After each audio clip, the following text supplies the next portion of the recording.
Hey love, you got your heart on your sleeve, but the shirt on your back's a bit small. Hey you, yeah your colors are changing, the world ain't half bad. 네, 반갑습니다. 도도튜브의 위드파파입니다. 오늘 전해드릴 소식은 출시가 얼마 남지 않아 많은 정보들이 쏟아지고 있는 카니발 풀체인지에 대한 소식인데요. 다양한 정보가 있는 만큼 혼란도 가중되고 있는 것 같습니다. 아마도 테스트 단계이다 보니 적용 여부들에 대한 변경 사항도 속속 나오는 것 같은데요. 오늘은 그 중에서도 카니발 풀체인지에 적용되는 옵션들에 대한 이야기를 해볼까 합니다.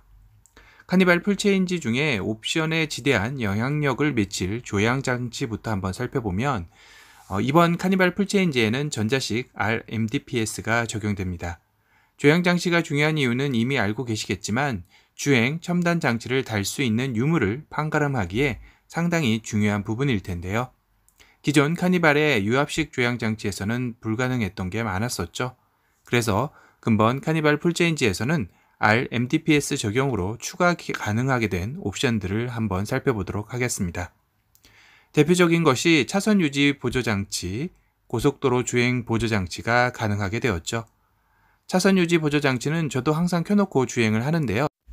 고속도로 주행 보조장치를 켜지 않아도 별도로 이 장치가 주행에 도움을 주고 있습니다.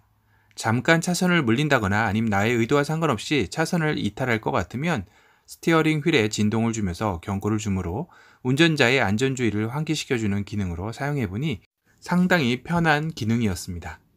카니발은 특히나 대표적인 패밀리카이기에 이런 기능은 두 손 벌려 환영해야겠죠. 두 번째로는 고속도로 주행 보조 장치인 HDA일 텐데요. 이 역시 오너로서 운행을 해본 결과 상당히 편리한 기능이었습니다. 사실 운전하면서 당연히 핸들에 손을 잡고 해야겠죠. 다만 피치 못할 사정으로 잠시 잠깐 떨어진 물건을 줍는다거나 물을 마시기 위해 두 손이 부족할 때가 있죠. 이때 정말 신의 한 수로 이 기능이 장점을 발휘되는 것 같습니다. 주행을 해본 결과 현대기아차가 그래도 국내 도로 사정에서는 정말 차선을 잘 읽는 것 같습니다. 특히 곡선 구간과 터널에서도 저 역시 약간은 걱정이 되어 양손을 상시 대기를 하고 해봤지만 차선을 정말 잘 읽으며 달렸던 것 같습니다. 안 쓸 때는 이 기능이 굳이 필요한가라는 생각을 했었는데요. 사용을 해보니 보조 수단으로는 정말 편리한 기능 같았습니다. 이거 말고도 가능한 옵션이 있죠. 주차 보조 옵션이 적용되어 출시가 가능해지는데요. 물론 카니발은 슬라이딩 도어라 일반 승용차나 SUV에 비해 탑승객이 승하차 시 옆차에 덜 영향을 받는다곤 하지만 카니발 차체가 워낙 크기도 하고 짐을 싣고 내릴 때는 옆면의 공간이 크게 필요한 부분이 있습니다. 그때 굳이 차량에 탑승하여 차량을 넣고 빼고 할 필요 없이 버튼 하나로 넣고 빼고 가능하다면 정말 편리하겠죠. 다만 아직 주차 보조 옵션의 기술이 완벽한 것은 아니라 옆차의 간격을 잘 보고 해야 할 것 같습니다. 간혹 주차 보조 옵션을 너무 믿다가 사고가 나는 경우가 종종 봤던 것 같습니다. 또 하나 이건 호불호가 조금은 아니겠지만 기어 타입도 전자식 다이얼 타입이 적용 예정입니다. 은근히 이전 기어 노브 타입을 원하시는 분들도 많으신 것 같습니다. 그런데 참 신기한 게 저도 처음 팰리세이드를 몰 때 버튼식이라 상당히 불편할 것 같다는 생각이 들었지만 며칠 운전을 해보니 이제 버튼이 적응이 되긴 하더라고요. 다만 버튼이나 다이얼의 경우 아직 손에 익지 않아 차선이 좁은 구간에서 유턴을 할 때 앞뒤로 움직이는 속도는 기어 노브를 따라가긴 어려운 건 사실이긴 합니다. 특히나 성격 급하신 분들은 조금 답답함을 느끼실 수도 있죠. 그나마 기어 노브 타입이 완전히 사라지는 것은 아니고 상위 트림과 하위 트림에 따라 전자식 다이얼이냐 아님 기어 노브 타입이냐로 나뉘는 것 같습니다. 또 하나 카니발 풀체인지의 핫 이슈 옵션이죠. 바로 사륜인데요. 아직까지는 적용 여부는 확정되지는 않았다고 합니다. 다만 확정된다고 한다면 소렌토랑 동일하게 나온다고 하네요. 터레인 모드 방식도 적용이 됩니다.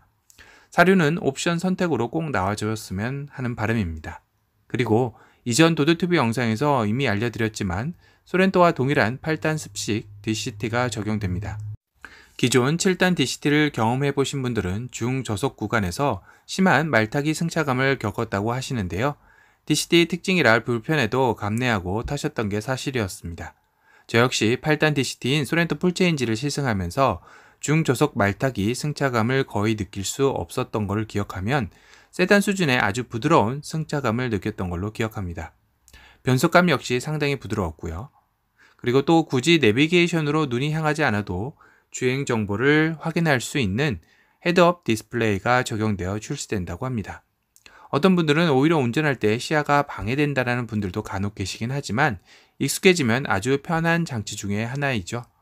요새는 거의 신차들의 옵션 중에 빠지면 섭섭한 기능들인 후측방 모니터와 어라운드 뷰도 상위 트림에 적용될 예정이라고 합니다. 특히나 카니발처럼 큰 차량일수록 어라운드 뷰는 필수일 듯 싶네요. 스마트 무선 충전 기능도 추가가 되고요. 또 하나 리어 히든 와이퍼도 소레토 풀체인지와 동일하게 적용될 예정이라고 합니다. 앞으로 사륜 확정이나 하이브리드 출시일 등 추가적인 소식도 도도튜브를 구독하시면 누구보다 빠르게 접하실 수 있을 겁니다. 오늘은 카니발 풀체인지에 적용될 옵션들에 대해 간략하게 살펴보는 시간을 가져봤습니다. 또 다른 신차 소식으로 찾아뵙겠습니다. 지금까지 도도튜브의 위드파파였습니다. 감사합니다. Hey love, you got your heart on your sleeve, but the shirt on your back's a bit small. Hey you, yeah your colors are changing, the world ain't half bad after all. Na na na.